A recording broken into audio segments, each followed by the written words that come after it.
Welcome to Veteran to Veteran. I'm Conrad Kowskowski. I'm with the American Legion post here in Plymouth, Wisconsin, because I know there's a couple of people outside. And we have here is Dwayne Wick, also a member of the post and a district vice commander, Yes. second Yes. district and all that. So we're gonna try something a little different, right?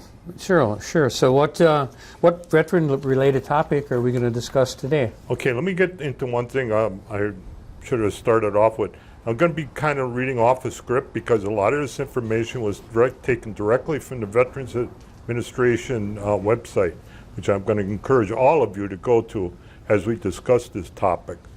And it's a brand new piece of legislation that was signed into the law by the President this past August 10th, and it's called the PACT Act. So what's the PACT Act and how would it affect my VA benefits and care? The PACT Act is probably the largest health care and benefit expansion in VA history. The full name of the law is the Sergeant First Class Heath Robinson Honoring Our Promise to Address Comprehensive Toxics Act. PACT Act will bring these changes. It's going to expand and extend eligibility for VA health care for veterans with toxic exposure and veterans of the Vietnam, Gulf War, and post 9/11 eras. It adds more than 20 new presumptive conditions for burn pits and other toxic exposures. Adds more presumptive exposure locations for Agent Orange and radiation. Requires VA to provide a toxic exposure screening to every veteran enrolled in the VA healthcare, and it also helps improve research, staff education, and treatment related to toxic exposure.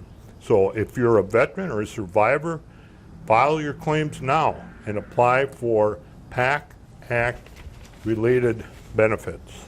Okay, all right, that's a lot of information already. What does this mean to have a presumptuous condition for toxic exposure? Well, to get a VA disability rating, your disability must be connected to your military service. For many health conditions, you need to prove that your service caused your condition. But for some conditions, they are automatically assumed or presumed that your service caused your condition, and that is called presumptive conditions. It's considered a condition presumptive when it is established by law or there was a regulation that was enacted. So if you have a presumptive condition, you don't need to prove that your service caused it. You only need to meet the service requirements for the presumption. Okay. I've heard the term burn pit. And what is that term referring to? Before I answer that, you folks should probably by now notice we're in a different location. I probably should have said something earlier. We're at the famous Depot Supper Club in just off of downtown Plymouth. So we kind of, they let us come over here on this really nice day. So that's the major change. Besides, he's wearing a different hat anyway. You probably didn't notice that. Military burn permits. There are large areas of land in which the military and its contractors incinerated all waste generated by the military bases, and that's including plastics, medical waste, rubber, human waste, and other materials. Burn pits were a standard part of the U.S. military waste disposal in places such as Iraq and Afghanistan, and in the post 9/11 era during Operations Iraqi and Enduring Freedom.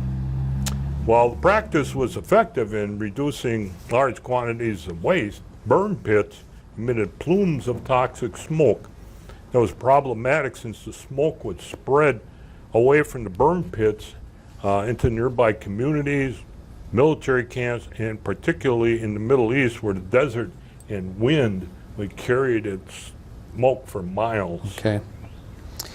What burn pit and other toxic exposures are now presumptive? Here's where I'm going to ask you to go to that website and check it out, or we'll talk about later contacting the county service office, because there's quite a few, and I'll give you the highlights of some. There are some in here. I'm not a doctor, I can't hardly pronounce it. There's brain cancer, There's gastrointestinal cancer of any type, head cancer of any type, kidney cancer, lymphatic cancer of any type, lymphoma of any type, melanoma, neck cancer, pancreatic cancer, reproductive cancer of any type, respiratory, that's breathing-related cancer of any type, and the presumptive illnesses are connected to asthma, it's diagnosed after service, chronic bronchitis, chronic obstructive pulmonary disease, COPD, chronic rhinitis, chronic sinusitis, constrictive bronchiolitis, emphysema, lung diseases, pleuritis, pulmonary fibrosis, and sarcoidosis. So just go to the website, because I mean, there's just a lot. And how did these come about? Because they've noticed that the service people that are coming down with the diseases where they were deployed. Sure. And possibly a bit more common. And it's not popular, or happens to other people. Yeah. Okay. So how do you know if you have a presumptive exposure to a burn pit? This is what we're going to be referred to as your deployment areas. And the time periods have been determined that the burn pits or other toxins are calling as far as presumptive exposure.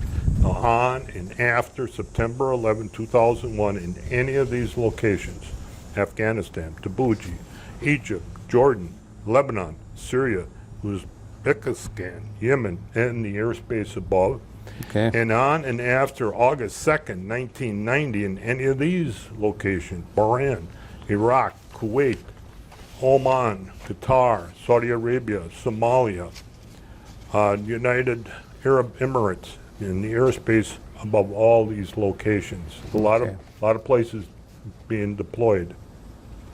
So am I eligible for free VA benefit health care as a post 9/11 combat veteran? Well, I'm going to give you a list of requirements, and you can get free VA health care, any condition related to your service for up to 10 years from the date of your most recent discharge or separation.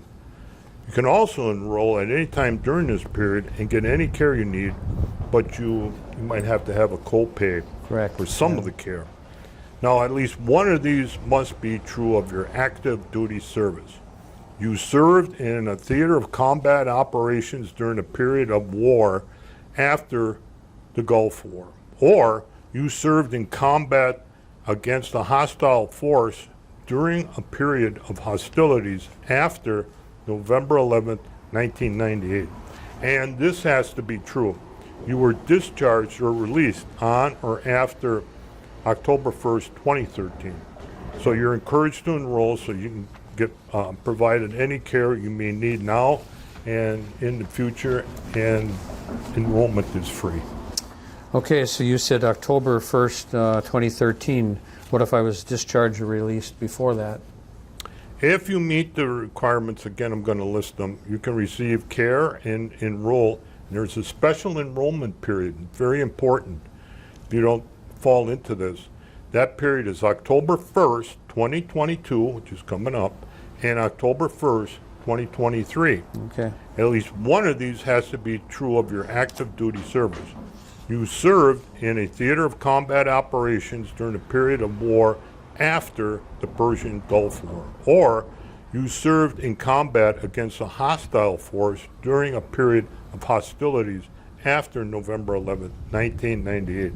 And both of these must be true. You were discharged or released between September 11, 2001 and October 1st, 2013. And you have not enrolled in the VA health care before.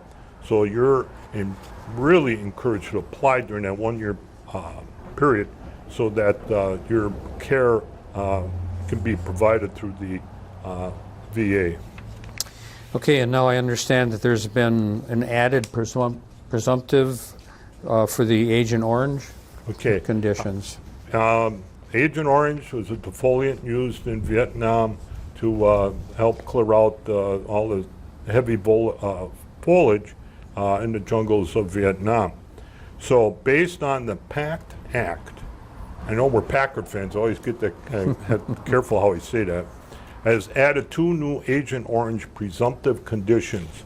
Okay. High blood pressure, also referred to as hypertension, and monoclonal capacity. Again, look up at the website. 'Cause you may have this, and I said it wrong. So if you think you're eligible, you are greatly encouraged to apply now. It looks like you can just Google MGUS, and that would probably bring that up as well. So that's a lot of new information for the veterans, and it covers generations of veterans.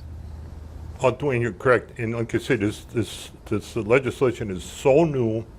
The folks in the VA were already preparing for the onslaught. There's like 500,000 Vietnam veterans that could qualify for these extra benefits. And the best advice, I did contact the Sheboygan County Service Office.